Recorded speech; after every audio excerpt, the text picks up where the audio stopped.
আসসালামু আলাইকুম বন্ধুরা, আজকে আপনাদের সাথে একটি সেটিংস শেয়ার করব।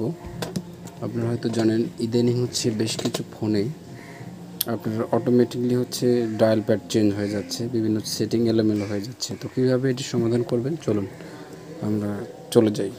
আপনাকে আগে ডায়াল প্যাডটি ওপেন করে দেখে, আমারও কিন্তু অন্যরকম ছিল, এরকম ছিল না। তো আপনারা যা করবেন, এখান থেকে বের হয়ে আসবেন। সাধারণত অনেক ফোনে অ্যাপসগুলোকে চেপে ধরে থাকলে আই ডট চিহ্নটি আছে, এখানে আপনি টাচ করবেন। এখানে যাওয়ার পরে আপনি এখানে দেখবেন স্টোরেজ ইউজেস, এখানে যাবেন। এখান থেকে ক্লিয়ার ক্যাশ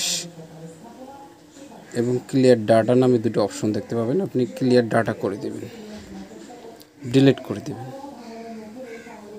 এতে করে আপনার কিন্তু অন্য কিছু ডিলিট হবে না, হয়তোবা আপনার ইনকামিং আউটগোয়িং কলগুলো ডিলিট হতে পারে, আবার নাও হতে পারে। এখন আমরা এখান থেকে বের হয়ে যাব। যাওয়ার পরে টাস্ক বারটা ক্লিয়ার করে দিব। দেওয়ার পরে চেক করব আমাদের ওই সমস্যাটা আছে কিনা। দেখি,